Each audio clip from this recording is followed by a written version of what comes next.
Okay, we just finished a lot of stuff down at the bottom of our flowchart, down by the citric acid cycle and all the different fatty acid synthesis, carbohydrate synthesis, transition step, anaerobic metabolism, all of that. We are going to move back up to the top where we started with glycolysis. We are going to talk about glycogen breakdown. So this is basically glycogen, which is stored glucose, stored fats, how it's getting broken down when the body doesn't have enough glucose. So I'm going to work a little bit backwards here. So we're starting from glycogen and we're trying to get to glucose. And it's a fairly simple process, not too many steps, but I'm going to scoot back all the way over here and start with glycogen. Okay, glycogen is way out here by itself, but don't worry, we will get to glucose.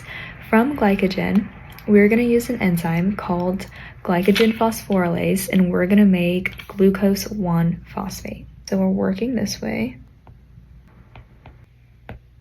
and we're forming glucose 1-phosphate. From here, we are going to use an enzyme called phosphoglucomutase, and this is going to form glucose 6-phosphate.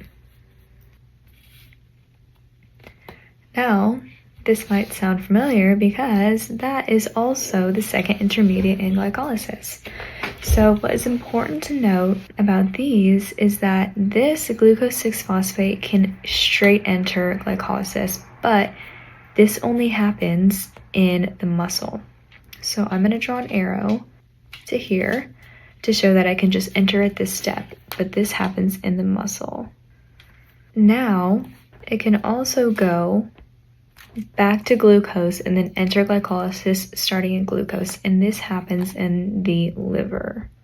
This is just hydrolyzed. So you get from glucose 6-phosphate to glucose. Now this is all glycogen breakdown is. It's just glycogen, it goes to glucose 1-phosphate, and then it goes to glucose 6-phosphate, and then it can either enter glycolysis starting at the second step in the muscle, or it goes back up to glucose and enters at the top from glucose in the liver.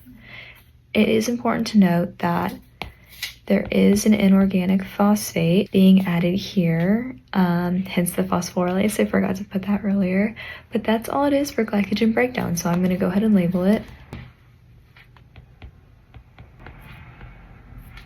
Now, if you want to get into the nitty-gritty of glycogen breakdown itself, there are different bonds that hold the glycogen together. There are the A14 and then the A16.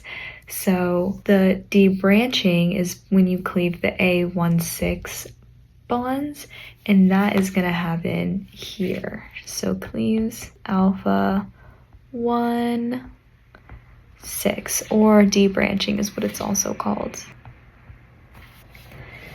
In this reaction over here, it cleaves alpha 1, 4. And so basically for a visual, glycogen kind of looks like this, and there are branches coming off of it like this. Now, the first glycogen phosphorylase that cleaves the alpha 1,4 bonds, it's going to take off bonds like this, one at a time. These are all alpha 1,4. Now, once you get to here, the debranching enzyme, that is going to cleave these bonds, which is the alpha 1,6. So getting rid of the branches. That's all it is for glycogen breakdown. We are going to talk about glycogen synthesis. So this is taking glucose and storing it into glycogen, which is how we store energy that's not being used. So we went over glycogen breakdown, how to break it down to become glucose, to go through glycolysis to produce energy. So now we're going the opposite way. So we are going to start with glucose 1-phosphate, and we are going to turn this into UDP glucose and plus an inorganic phosphate. Now the enzyme that catalyzes this is called UDP glucose pyrophosphorylase, and so this is the pyrophosphate, the PPI that we already labeled. And in this reaction, we are going to use a UTP and turn it into UDP. That is where that phosphate comes from. From here, we're going straight back up to glycogen, but it takes more than one enzyme to get there. So first we're going to start with glycogenin, And so this provides a tyrosine. And then it adds glucose to tyrosine. And this is about 8 residues. Next, we are going to use glycogen synthase, and these are going to form those alpha 1,4 bonds that we talked about during glycogen breakdown. So these are just the straight ones across.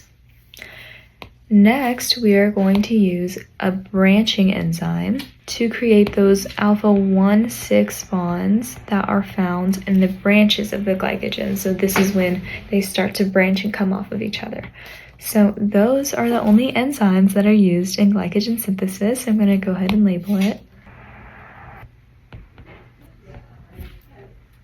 Next, we're going to kind of talk about the different activators and inhibitors and hormones that go along with the process of glycogen synthesis and breakdown. So we're going to be talking about the effectors that can inhibit or activate all of the different enzymes and intermediates in glycogen breakdown and glycogen synthesis. So that will be next time, but for now, all of the notes will be on the link tree, biochemistry, glycogen synthesis, and that is it for today.